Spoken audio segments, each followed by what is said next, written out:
Thank you very much, Neil, and thank you very much, Angelina, and thank you all for inviting me. I'm the Member of Parliament for Cambridge, Labour Member of Parliament, and I do need to rush back because, as some of you will notice in the news, the Home Secretary is trying to push through some legislation today which I'm absolutely determined to vote against, and I do not want to miss those votes. So I'm very sorry I can't be with you for longer today. But as Neil has said, I've been a Shadow Environment Minister for the last three and a bit years. I was appointed by Keir Starmer straight after the not by Keir Starmer at that point, but reaffirmed by Keir Starmer after the 2019 election, after Labour had a pretty catastrophic election defeat. And quite a few of the previous Shadow DEFRA team didn't make it through that election. I'd had a background in rural policy many, many years before, and I was absolutely delighted to take on that brief, although slightly anxious because it was just before the introduction of reintroduction of the Agriculture Act, which is the biggest piece of legislation for 45 years. So it was a kind of fast learning curve. I've been hugely grateful to Neil. So grateful, in fact, that when my local newspaper asked me what my beach reading was going to be last year, I suggested it was his book, which was a bit of a surprise, I think, to a lot of people. My fellow colleagues in Cambridgeshire, mainly it was reading glossy magazines, I think, but I was determined it was going to be agriculture and net zero. And his work has been very influential in the Shadow team's thinking through this period. Also very grateful to Tim Benton, not least because at the NFU conference, I think he finished his contribution, which is a very, I think for the NFU, quite challenging contribution, by saying we have got some really big challenges, over to you, Daniel. So to some extent, I'm picking up that baton today. I also tend to say these days that my aspiration is to be the Minister for the food system, which is different, I would say, from being the Minister for food, farming and fisheries. And my current observation on what's happening in government a bit is that some of you will know your history, will know that before we had DEFRA, we had the Ministry of Agricultural, Farming and Fishing. And I actually think the current farming minister, that is what he's trying to do. He's now the farming minister, not the food minister. And these are, to me, very, very important distinctions. Now, I am effectively the number 2 in DEFRA. I've got to first of all persuade my boss, my Shadow Secretary of State, who's then got to persuade his boss, Keir Starmer, that this is the kind of approach we want to take. And actually, if I'm successful, it would be a huge innovation because the whole issue around food has been bedeviled in government by the fact that the responsibilities are across so many different departments. So that is a huge task which I'm trying to achieve, but at the moment all I can do is be aspirational on this, but reflect on those issues. I'm also delighted actually to be in an academic setting. I represent obviously a city of universities and academics and researchers. In my spare time I support some what are called all parliamentary groups in Parliament. One of them is the All Party Social Sciences Group, which is supported by the ESRC, and I was very pleased to see the ESRC is one of the research councils that's supporting this. And one of the things that I was really taken with actually in Neil's book was a social sciences approach to this issue, which is, I would say, innovative and unusual. As someone who a long, long time ago took a history degree as an undergraduate, I actually think the social sciences have an important part to play, because exactly as you said, Angelina, it is not just about production, it's about behaviour, it's about interactions, it's about people. I mean, that's why I'm in politics. It's about people, it's about fairness and justice. So all these issues, it's an international issue. I mean, basically, I want to be in charge, I think is the conclusion I'm coming to, because to make these changes, you probably have to be not parked out on the outside, you have to be at the centre. But if we're moving to a mission-based approach to policy making, and obviously we had the competing missions earlier in the year, both from Rishi Sunak and from Keir, you could not get a more important mission than the one that you are engaged upon in this enterprise. So I'm delighted this network has been established. My guess is that I will be looking to many of you for ideas and help and support. Not that there isn't good help and support available within DEFRA, but frankly I'm in politics to make a change. And I suspect actually there are many people in DEFRA who would like to see a change, but they will also be looking for help from outside too. So very quickly, I'm just going to make a few observations about the way I see things at the moment, and then hopefully there'll be a few minutes where possibly you can make some observations, ask me some questions, but I will sadly need to be away fairly clearly at 11:30. What do I think the problem is? And I think actually the biggest problem is the DEFRA lack of a plan to get to net zero. Because although there's lots of legislation that's been through, it wasn't just the Agriculture Act, we had the Environment Act as well, and these things are supposed to work together, although I have to say there were many moments when it seemed that was less than clear that legislation did work together. There was also the Fisheries Act as well, important source of food production, and of course the marine environment, pretty important in terms of how we get to net zero. It was always done in the wrong order, in my view, and of course it was done in the wrong order partly because of the political imperatives at the time, because so much of the current government's thinking, I think, has been driven by their attitude to the European Union and to Brexit. Now, I represent Cambridge, so it won't come as a huge surprise to you to know that we did not think this was a very good idea. And I think the evidence rather supports our view. Trouble is, it is as it is, and I know lots of people would like to see an opportunity to undo it, but I'm afraid that is not likely to happen anytime soon. There are plenty of things we can do to try and address the very real problems we've got. Having a decent phytosanitary agreement with the EU would be a very good start. And I think it's fair to say that there's been some improvement in relationships since the disastrous Johnson Truss period. But clearly Labour wants to do a lot better than that. And Keir has made it very clear that we will have try and build a much closer relationship. But that big question, the systemic question of whether we rejoin the EU, I think is not on the agenda at the moment. Not to say it won't ever be. Who knows? Exactly. 2050 may look very different from 2024, 25. But we are where we are at the moment. But I do think quite a lot of the decision making by the government has been driven by this desire to somehow justify that decision.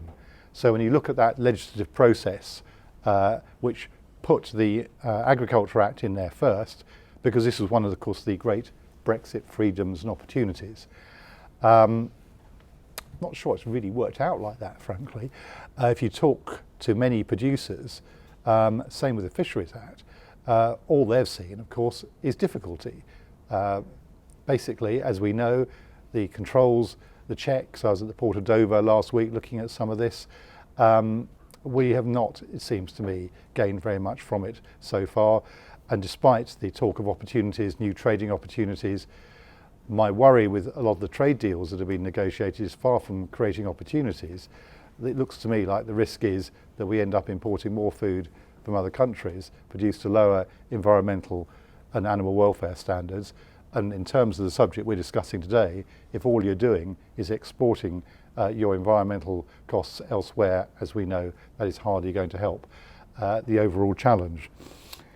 But that was the imperative, I think, that drove some of the things that the government did. So the Agriculture Act was there. Victoria Prentice and I spent many happy days discussing the potential opportunities. And one of the things, looking back on it, I'm relatively pleased about now, despite the fact that there were many things that we would have liked to have seen improved, was that it is relatively broadly drawn in a lot of cases, which means it won't necessarily require primary legislation to make changes if one wishes to. And one of the things that I'm certainly saying to anyone who's involved in this space is think hard about what can be done which doesn't require primary legislation. Because I'll be absolutely frank with you, an incoming Labour government is going to have a pretty full legislative schedule, and revisiting the Agriculture Act probably isn't going to be up there.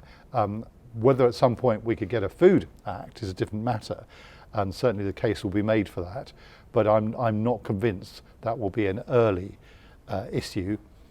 Whether it should be or not is a different point, but I'm not convinced it will be.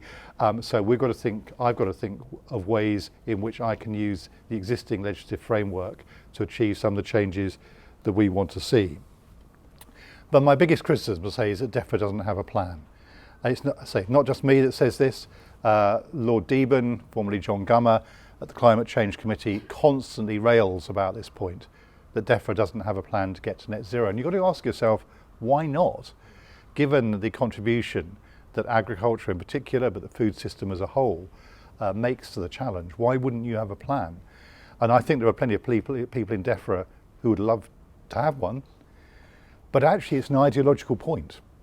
And I have said consistently in speeches over time that the plan is there is no plan, because it's got to be left to the market.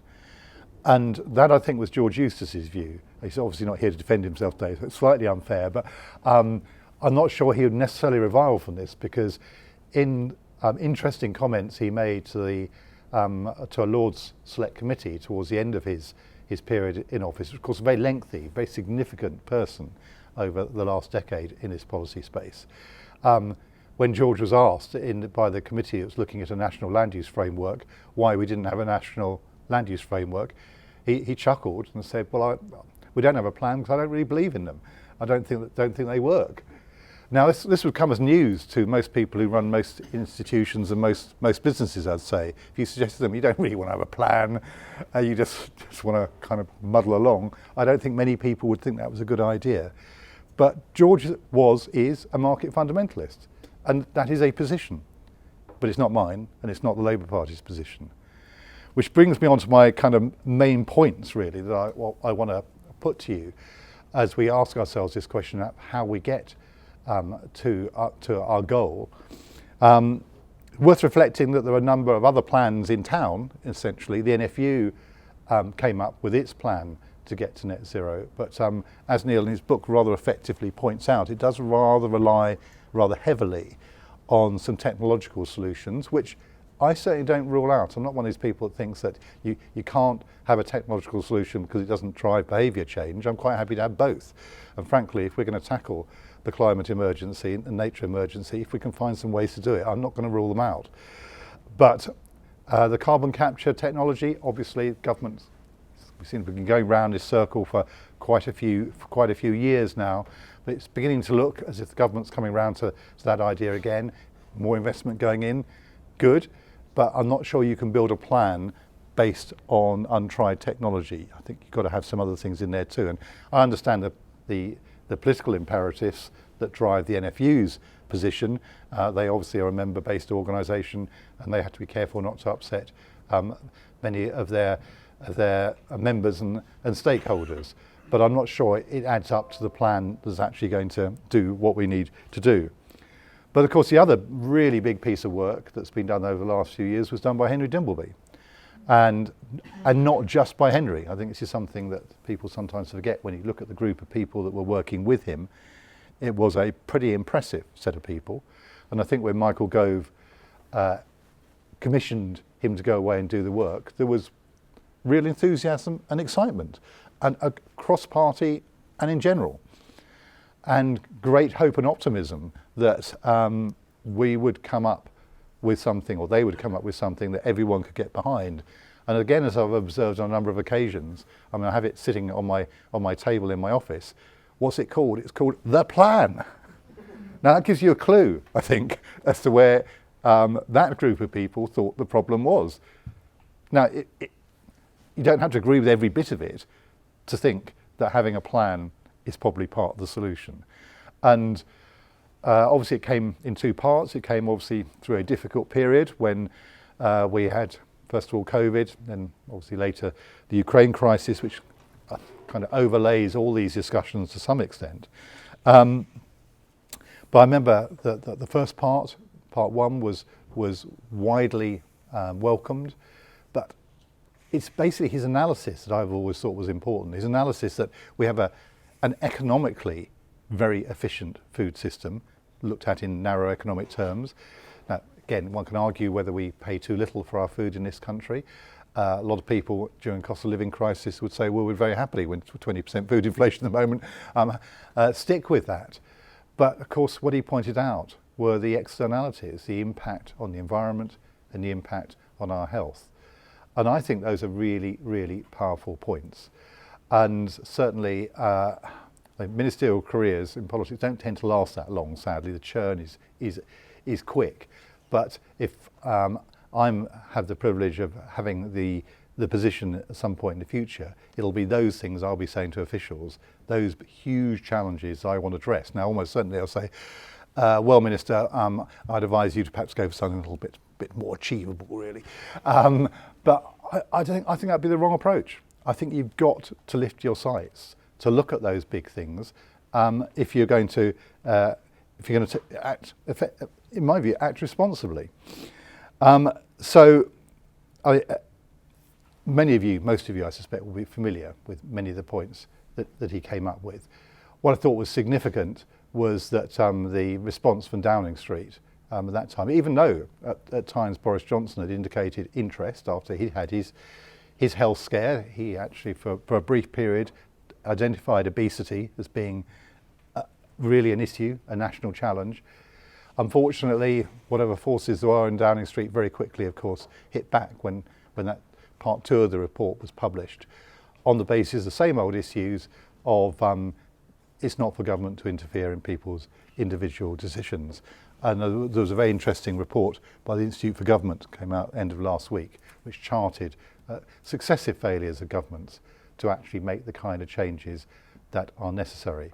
So I suppose the question then becomes, will a future Labour government, will I be brave enough to do that? Well, it may be that I will try, and I will be knocked back too, because I have to say that when I tried on my side to push a more robust response, I was knocked back too. So this is not altogether a party political issue. This is, I'm afraid, a bit like the structure of government issue I alluded to earlier. Historically, this is difficult to do in this country, which is why also having the kind of work that you're doing, having others building the case, building the argument, in the end, it's all very well calling on politicians to be brave, but I'm afraid in the end we respond to the electorate. And I've spent most of my political life pointing out to colleagues that politicians can't be too far ahead. You need to be a bit ahead, because that's what leadership's about. You're too far ahead, you're lost. So and that is the skill of the politicians in trying to bring those things together. So what has Labour committed to so far?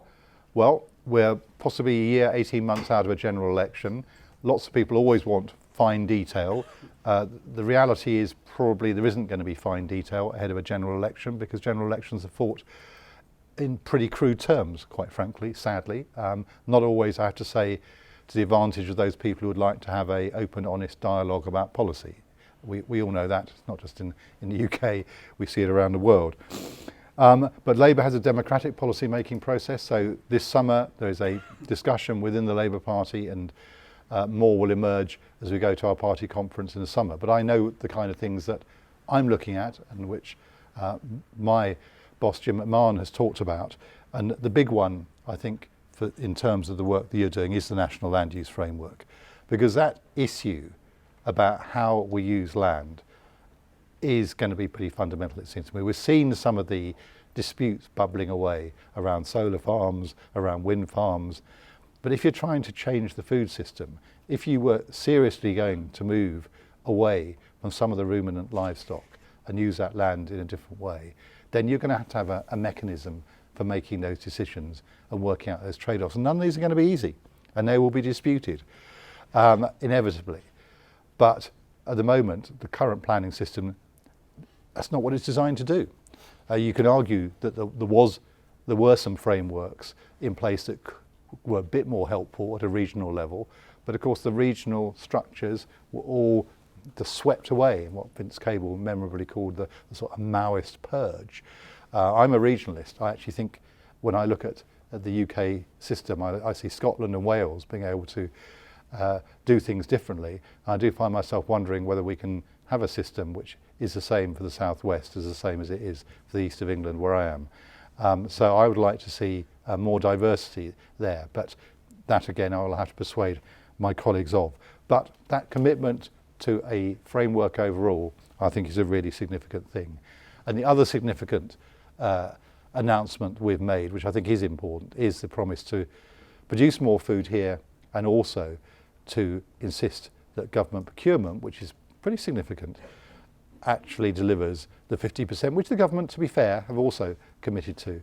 But shortening supply chains in the modern world seems like a pretty good idea in terms of security, but it also, of course, has environmental benefits too. Although that is a complicated argument as well. Not always the case that just producing everything locally produces environmental benefits if you can produce things more environmentally efficiently elsewhere. But I think there are things that stem from that. And then the third plank that I would point out to you for this discussion is the announcement at the Labour conference last year that Rachel Reeves and Ed Miliband made about the £28 billion climate change fund does offer opportunities for people in the food system, and that's the other thing which I'm looking for from colleagues in the sector to come forward with ideas. The world has changed when you look at what's happening in America with Biden and the Inflation Reduction Act. You look at what the European Union's response on that. Frankly, I think most commentators' view is that we're well behind the curve on this now, and I'm hearing that in many, many sectors at the moment. And there is a real worry for the UK economy in general. So I think you will see almost certainly a response, certainly from Labour, over coming months as we get closer to an election. I even kind of have a vague hope that the current government might spot there's a problem here and needs to respond, and also sees it as an opportunity, because if we're going to make these transformations, we're going to need to make these kind of investments. So I'm going to leave it there. I think I've got about 10 minutes to hear your responses, questions, observations. And I'm delighted to have had the opportunity to speak to you this morning. And I'm thrilled to the idea of working with you in the future. I'm now the longest serving person on either front bench in the environment team. There's lots of speculation about reshuffles on both sides in coming weeks, but I pin my colours firmly to the mast. I'm a Remainer.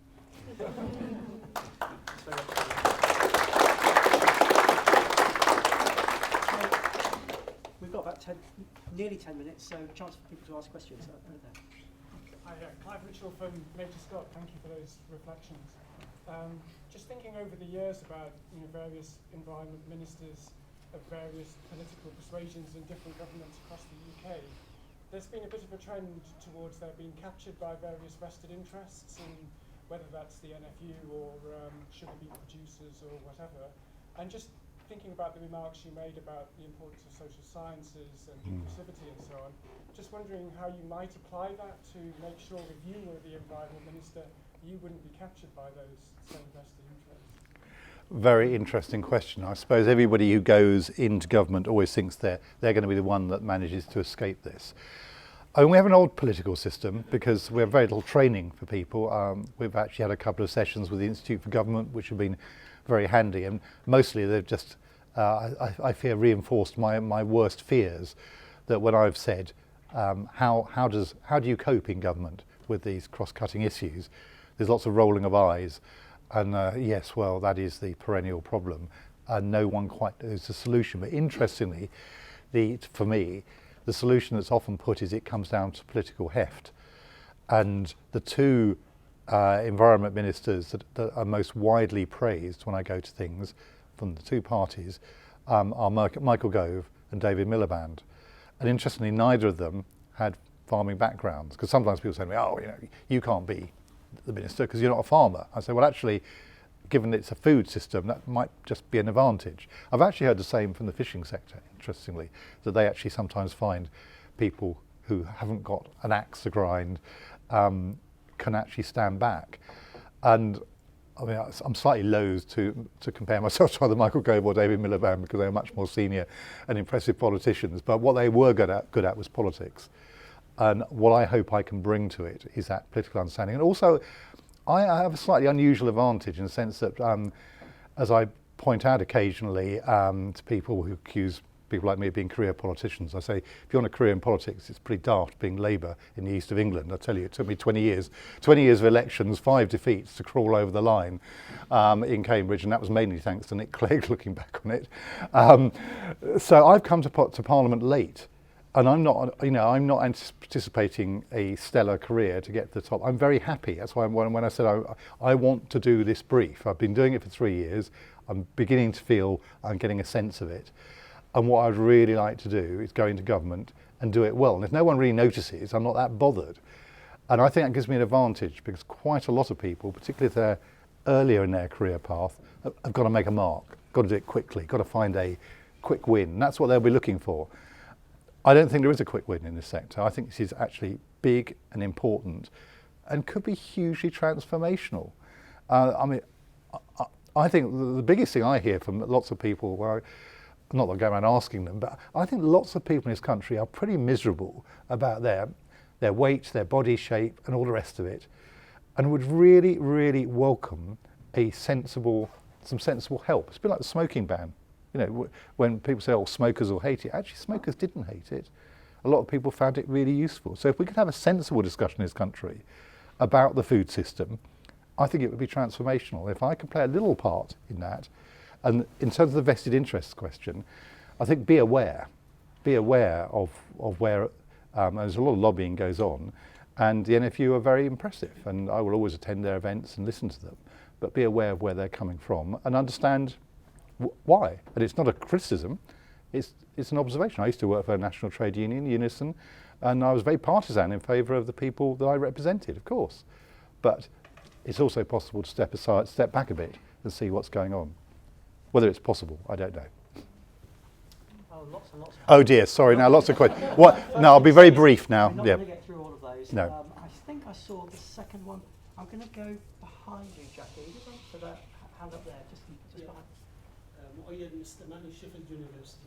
Thank you for your speech. I'm wondering how we can balance between achieving food security, increasing local food production, and also going for urban farming to reduce carbon emission due to food transportation, and between relying on importing food to minimize environmental impact due to different farming activity. And we have seen in the last few months the shelves is empty because interruption in the supply chain. How we can balance between both?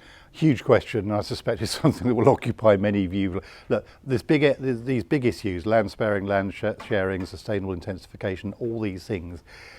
I suppose my answer to that would be is at the moment it's market driven, which will produce some outcomes, but doesn't necessarily include the social and environmental goals that we're trying to achieve. And that balance between retaining the efficiency you get from a market-based system within a regulatory framework and planned framework to achieve other objectives, I think is the policy discussion I would be having with people. But it's hugely complicated. Jackie. So it's very difficult being in Parliament today, I think, because you're drawn in many directions. But if you were to come into government, one of the things that I observed through my 40 years of dealing with government is how isolated you become. And yet this is probably the most integrative portfolio in government, to be honest. We have farmers asking about inheritance tax, we have literally every question coming from every direction. So what would you do that would be different, that would ensure that you've got all of that advice as you move forward into these policy areas? How would you shape that kind of advisory process? Well, I think one advantage is actually having a run at it before you get there through the 3 years that I've been doing. I mean, only yesterday I was talking to a group of very senior land managers who are dealing with the tenanted sector. And my slight worry is that, I can see why people at the top of politics don't want ministers who know what they're doing because it's dangerous to them. And part of my political goal is to perhaps operate slightly under the radar because I don't want them to really notice, because that's the power issue. And in the end, if people right at the top in Downing Street are really determined not to deal with some of these challenges because they think they're politically difficult, to have someone beavering away doing those things. So I think it's really, really hard. And the reason it's hard, and the fact that it is so difficult suggests it's not about the individuals involved, it's a structural problem. And changing those structures is phenomenally difficult. Now, I don't think I'm going to have the chance to change the structures, so I've got to find ways of working around them. But change of government, we don't have them very often, truthfully. I mean, it changes Conservative government, obviously, all the time at the moment. But genuine changes of government don't have. So it's a really unique opportunity. And I genuinely think there are people within government departments who will be itching to do things differently. But it's probably not you don't get very long because almost immediately you'll be dealing with the next crisis, next problem, which is why being ready really matters. I keep saying That some. should be part of your manifesto. Well, I don't think it will necessarily be in a manifesto.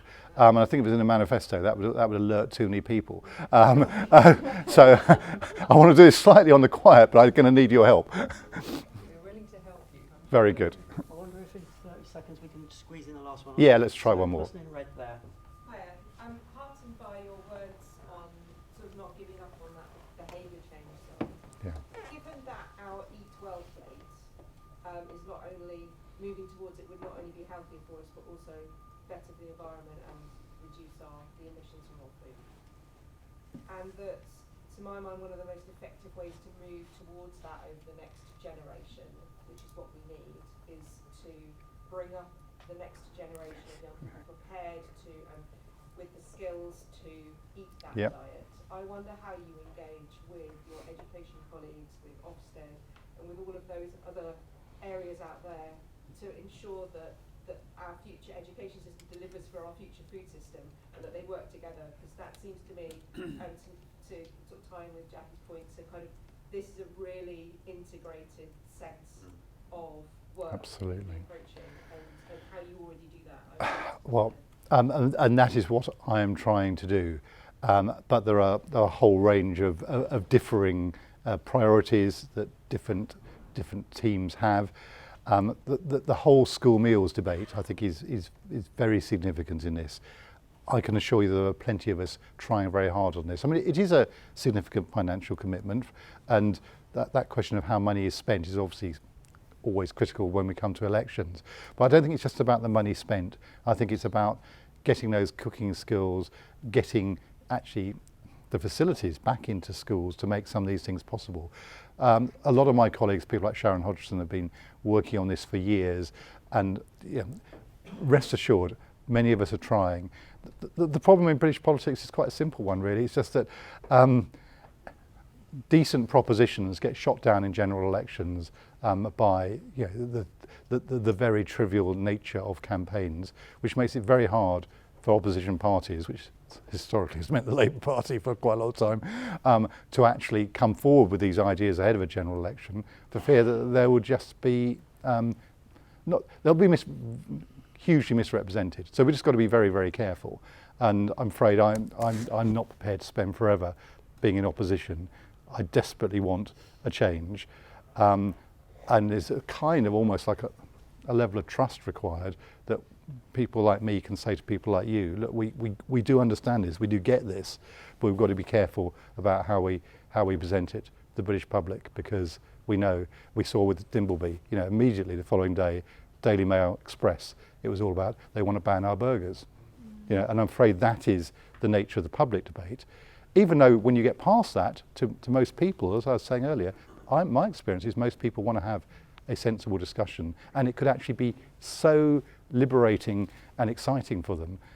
That's why I'm thrilled to be doing the job, because that's what I want to do. But I'm going to have to run back to take on Suella Braverman. So, thank you.